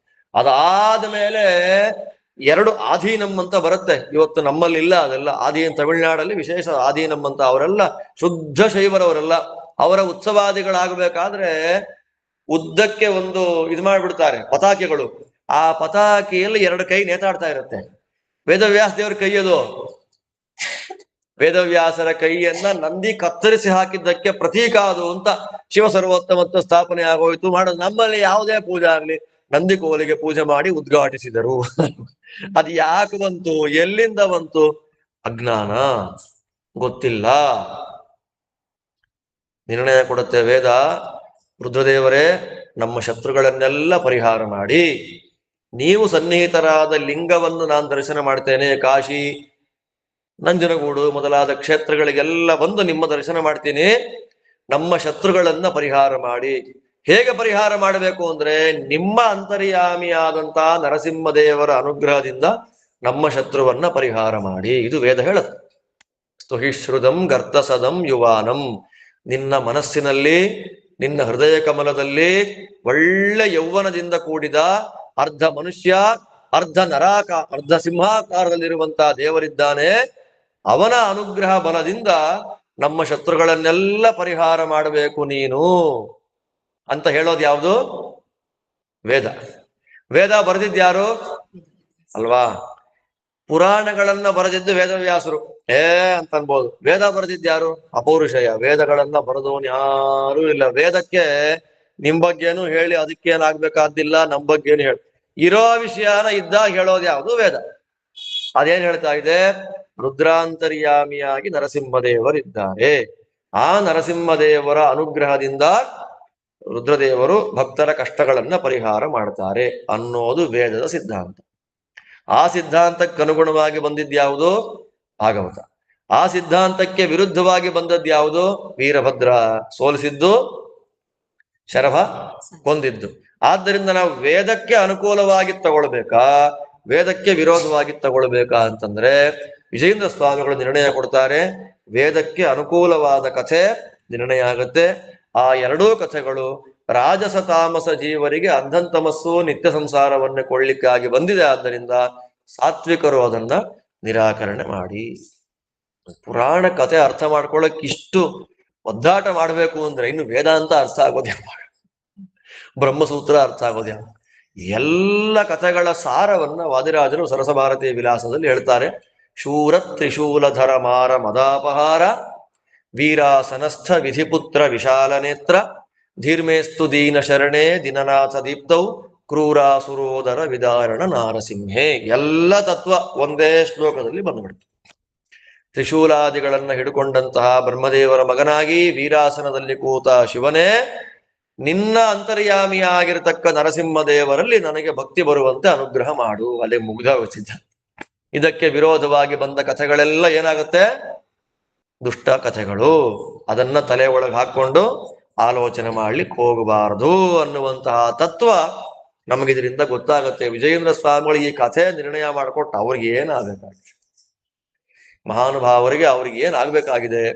ಆದರೂ ಕೂಡ ನಾವೆಲ್ಲ ಪುರಾಣಗಳನ್ನು ಅಧ್ಯಯನ ಮಾಡೋರು, ಪುರಾಣ ಓದೋರಾದ್ದರಿಂದ ಸ್ವಲ್ಪ ಆದ್ರೂ ತಿಳ್ಕೊಳ್ಳಿ ಅಲ್ವಾ. ನಾಳೆ ಯಾವುದೋ ಒಂದು ಚಿದಂಬರಕ್ಕೆ ಯಾತ್ರೆಗೆ ಹೋದ್ರಿ ನೀವೆಲ್ಲ. ಚಿದಂಬರಕ್ಕೆ ಯಾತ್ರೆಗೆ ಹೋದ್ರೆ ಇವಾಗ ಏನ್ ಮಾಡ್ಬಿಟ್ಟಿದ್ದಾರೆ ಅಂತಂದ್ರೆ, ಅಲ್ಲಿ ಹೋಗಿ ಇಲ್ಲಿ ಬರೋಂಗಿಲ್ಲ. ಯಾವುದೇ ದೇವಸ್ಥಾನಕ್ಕೆ ಹೋಗ್ಲಿ ಎಲ್ಲಾ ಕಡೆ ಅಲ್ಲ ಆಂಡಾಳು ಅದು ಸುತ್ತಾಕೊಂಡ್ ಬರ್ತಾ ಇರ್ಬೇಕು ನಾವು. ಇಷ್ಟವಿರ್ಲಿ ಇಲ್ದೇ ಇರ್ಲಿ 25 ಗುಡಿಗೆ ನಮಸ್ಕಾರ ಹಾಕೊಂಡ್ ಬರ್ತಾ ಇರ್ಬೇಕು. ಅಲ್ಲಿ ನಟರಾಜನ್ ನೋಡಿ ಅಲ್ಲಿಂದ ಕ್ಯೂ ಸಿಸ್ಟಮ್ ಹೋಗಿ ಶರಭನ್ ನೋಡಿದ್ರಿ, ಅಲ್ಲಿ ನಮಸ್ಕಾರ ಮಾಡಿದ್ರಿ, ಮನೆಗೆ ಬಂದ್ಬಿಟ್ರಿ. ಶರಭ ಯಾರು? ನರಸಿಂಹದೇವರನ್ನ ಕೊಂದವನು. ಎಂತ ಹಣೆ ಬರ ಆಗೋಯ್ತು ನೋಡಿ. ಅವರ ಕಥೆ ಪ್ರಕಾರ ನರಸಿಂಹದೇವರನ್ನ ಕೊಂದ ಶರಭನ ಪೂಜೆ. ಸುಮ್ಮನೆ ಶರವೇಶ್ವರನ ದೇವಸ್ಥಾನ ಟೈಪ್ ಮಾಡ್ರಿ ಗೂಗಲ್ ಅಲ್ಲಿ, 10 ಅಡಿ ಶರಭನ್ ಪ್ರತಿಮೆ ಬರುತ್ತೆ ಕಣ್ಣೆದುರಿಗೆ. ನರಸಿಂಹರು ಅಳ್ತಾ ಇದ್ದಾರೆ, ಕೈ ಮುಕ್ಕೊಂಡು ಬಿಟ್ಬಿಡಪ್ಪ ನನ್ನ, ನೋವಾಗ್ತಾ ಇದೆ ಅಂತ ಹೇಳ್ತಾ ಇದ್ದಾರೆ ಅವರು. ಹಾಗೆಲ್ಲ ಪ್ರತಿಮೆಗಳೇ ಕೆತ್ತಿದ್ದಾರೆ, ಸಾವಿರಾರು ವರ್ಷ ಹಳೆ ಪ್ರತಿಮೆಗಳಿದೆಲ್ಲ. ಅದರಿಂದ ಕ್ಷೇತ್ರಗಳು ಯಾತ್ರೆ ಮಾಡ್ಬೇಕಾದ್ರೆ, ತೀರ್ಥಗಳಿಗೆ ಹೋಗ್ಬೇಕಾದ್ರೆ ಯಾವುದು, ಏನು ಕಥೆ, ಬ್ಯಾಕ್ ಗ್ರೌಂಡ್ ಏನು, ಯಾರು ಪ್ರತಿಷ್ಠೆ ಮಾಡಿದ್ದು, ಯಾರ ಕಾಲದ್ದು, ಹೇಗೆ ಪೂಜೆ ಆಗ್ತಾ ಇದೆ, ಅದೆಲ್ಲ ನೋಡ್ಕೊಂಡು ಯಾತ್ರೆ ಮಾಡಬೇಕು. ಇಲ್ಲ ಅಂತಂದ್ರೆ ತಾಮಸ ಫಲ, ಕಟ್ಟಿಟ್ಟ ಬುತ್ತಿ ಅದು. ಅದಕ್ಕೋಸ್ಕರ ವಿಜಯೇಂದ್ರ ಸ್ವಾಮಿಗಳು ತಿಳ್ಕೊಳ್ಳಿ, ಈ ಒಂದು ಕಥೆ ನಮಗ್ ಜ್ಞಾನ ಬಂದ್ರೆ ಈ ತರದ್ 100 ಕಥೆ ಬರುತ್ತೆ. ರಾಮದೇವರಿಗೆ ಬ್ರಹ್ಮ ಹತ್ಯಾ ದೋಷ ಬಂತು, ರಾವಣನನ್ನು ಕೊಂದಿದ್ದಕ್ಕೆ. ಶಿವರಾತ್ರಿ ಹಬ್ಬ ಹೇಗೆ ಬಂತು? ಮೇಲಿಂದ ಲಿಂಗ ಎದ್ದು ಬಂದ್ಬಿಡ್ತು, ಅದು ಶಿವರಾತ್ರಿ ಕಥೆ ಅದು. ಈ ತರ 25 ಕಥೆಗಳಿದೆ ಅದರಲ್ಲಿ. ಆ ಕಥೆಗಳಿಗೆ ಅಂದ್ರೆ ಇಷ್ಟು ಹೇಳಿದ ಮಾತ್ರಕ್ಕೆ ಶಿವದ್ವೇಷ ಮಾಡ್ತೀವಿ ಅಂತ ಅನ್ಕೊಳ್ಬೇಡಿ. ಇದು ಶಿವದ್ವೇಷ ಅಲ್ಲ. ಇರೋ ವಿಷಯವನ್ನ ಇದ್ದ ಹಾಗೆ ರುದ್ರದೇವರ ಪೂಜೆಯನ್ನ ಸರಿಯಾಗಿ ಮಾಡ್ರಿ ಅಂತ ಪಾಠ ಅಷ್ಟೇ. ನಾವು ಶಿವನನ್ನ ಕಪಾಲಿ ಅಂತ ನೆನ್ನೆ ಹೇಳಿದೆ, ಕಪಾಲಿ ಅಂತ ನಾವು ಪೂಜೆ ಮಾಡಲ್ಲ, ನಗ್ನ ಅಂತ ಪೂಜೆ ಮಾಡಲ್ಲ, ಭಸ್ಮಧರ ಅಂತ ಪೂಜೆ ಮಾಡಲ್ಲ, ಉಗ್ರ ಅಂತ ಪೂಜೆ ಮಾಡಲ್ಲ. ನಾವು ಶಿವನನ್ನ ಹೆಸರು ಹೇಳೋ ಕಥೆಗಳೇ ಬೇರೆ ಇದೆ. ಮಾಡುವಾಗ ಸರಿಯಾಗಿ ತಿಳ್ಕೊಂಡು ಸರಿಯಾಗಿ ಇದೆಲ್ಲ ಗೊತ್ತಿದ್ದು ಭಾಗವತ ಕೇಳಿದಾಗ ಒಂದು ಜ್ಞಾನ ಬರುತ್ತೆ. ಈ ತರ ಒಂದು ಐಟಮ್ಮೇ ಇದೆ ಅಂತ ಗೊತ್ತಿಲ್ಲದೆ 100 ಸಲ ಭಾಗವತ ಕೇಳಿದ್ರು ಕೂಡ ಅಷ್ಟಕ್ಕಷ್ಟೇ. ಅದಕ್ಕೋಸ್ಕರವಾಗಿ ಪುರಾಣಕ್ಕೆ ನಿರ್ಣಯ ಕೊಡಬೇಕು. ಪುರಾಣ ಪ್ರಮಾಣ ಅಂತ ತಿಳಿಸ್ಕೊಟ್ಟವ್ರು ಆಚಾರ್ಯ. ಭಾಗವತಕ್ಕೆ ಭಾಗವತ ತಾತ್ಪರ್ಯ ಅಂತ ಗ್ರಂಥ ಬರೆದು ಪುರಾಣಕ್ಕೆ ಅರ್ಥ ಹೇಳಿದವರು ಆಚಾರ್ಯ. ಆದ್ದರಿಂದ ಆ ದೃಷ್ಟಿಯಲ್ಲಿ ಪುರಾಣಗಳಿಗೆ ನಿರ್ಣಯವನ್ನ ಕೊಡುವಂತಹ ಕೆಲಸವನ್ನ ವಿಜಯೇಂದ್ರರು ಮಾಡಿದ್ದಾರೆ. ಅಂತಹ ಕಥೆಯಲ್ಲಿ ಒಂದು ಕಥೆ ನರಸಿಂಹಾವತಾರದ ಬಗ್ಗೆ ಬಂದಿರತಕ್ಕ ಅಬದ್ಧ ಯಥಾರ್ಥ, ಆ ಕಥಾ ನಿರ್ಣಯವನ್ನ ಇವತ್ತು ಗುರು ಸನ್ನಿಧಾನದಲ್ಲಿ ಹೇಳ್ತಾ, ಮತ್ತೆ ನಾಳೆ ಇನ್ನು ವಿಚಿತ್ರವಾಗಿ ಬರುತ್ತೆ. ಅದು ನಾಳೆ ಎಷ್ಟು ಗಂಟೆಗೆ? 5:30ಇಂದನಾ ಅಥವಾ 5 ಗಂಟೆಗೆ ಮಾಡ್ಬೋಣವಾ? 5ರಿಂದ 6 ಗುರುವಾರ. ಆದ್ರಿಂದ ಮಾಡಿ ಉಳಿದ ಕಥೆಗಳನ್ನ ಕೇಳೋಣ ಅಂತ ಹೇಳ್ತಾ, ಶ್ರೀಕೃಷ್ಣಾರ್ಪಣಮಸ್ತು.